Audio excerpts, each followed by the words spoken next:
When it comes to the Nintendo Switch, there aren't a ton of wireless controller options out there. I mean, of course, there's the Joy-Cons, there's the Switch Pro controller, but when it comes to third party, it's a little limited at the moment. Now, one option we've talked about before is this guy right here, one of the many Bluetooth controllers that have been made by 8BitDo. And while it does get the job done and brings back a bit of a retro feeling with the SNES design, it is a little limited compared to other options out there. But now, the same company that made this has released this. A very, very literal named USB receiver for Switch. And the idea with this guy is that you plug this into your Switch dock. You can also use it with a Windows PC or a Mac, but when it's plugged in, you can sync not only one of these guys to it, but also a PS4 controller, an Xbox One controller, and even a few more options like the Wii U Pro controller, PS3 controller, or a Wiimote. Now, like I said, this does work also with the PC and Mac, but there's always been lots of options for using different controllers with those. What's really interesting here is using it on the Switch. And it's actually really, really simple to set up. All you have to do is take this little guy right here and plug it into your Switch's USB port. Then you just go over to your settings and you want to change controller settings for Pro Controller wired communication. So what's gonna happen is while this is on, it communicates with the Switch Pro Controller via the USB port rather than wireless. It usually just helps to make the signal a little faster. But for this situation, what it's doing is it's reading this USB adapter as a Switch Pro Controller that's plugged in. So it's basically just faking that it's an official controller. Once it's hooked up, you just hold this button right here to start syncing. You take your controller of choice, we'll start with an Xbox One for now, and in this case, we'd hold the Xbox Home button and the sync button at the same time.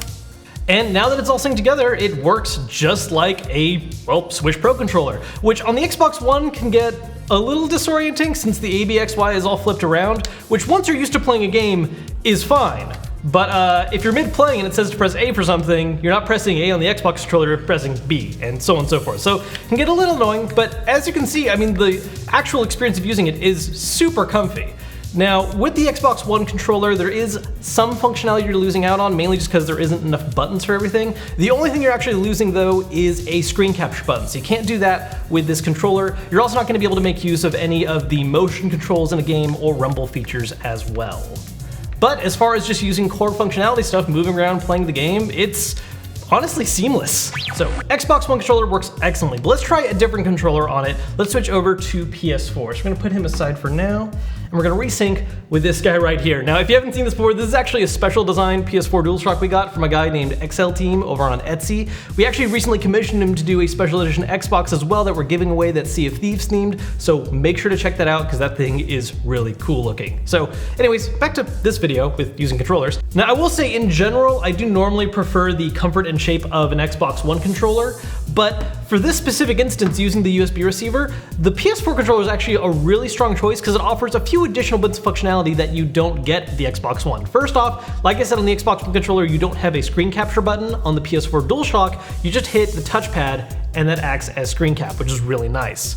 Now, one of the bigger things though, is that when you're using a PS4 controller, it'll actually support reading vibration functions and use motion controls as well. So if you're playing a game where you want to use motion controls like aiming a bow in Zelda or anything like that, you can actually do that with the DualShock 4, and it works just like it would using a Switch Pro controller, which is really awesome. So while the Xbox One is giving you the comfort, the PS4 controller is basically giving you all the functions that you would get using an official controller, but in a, in my opinion, much more comfortable grip. Now, while this does work for the dock mode, there's not really a comfortable way to use it if you're wanting to do tabletop mode. However, something that we have done before as a trick for wired controllers is you can use a USB-C to USB-A adapter like this guy right here. I actually haven't tested this yet, so let's see if it works. So, you know what? I think we need an adapter that doesn't need power being pushed. So if you'd like to do it this way, it's not working, at least with the adapter that we're trying to use, So yeah, this works out as a really nice little elegant solution. And for 20 bucks, it's totally worth it. I mean, if you don't really care for the Switch Pro controller, or you don't want to buy one and you already own an Xbox One or a PS4 controller, or any of the other ones I listed, I just think that these two are the best ones to go with. As a 20-buck fix, this thing is awesome.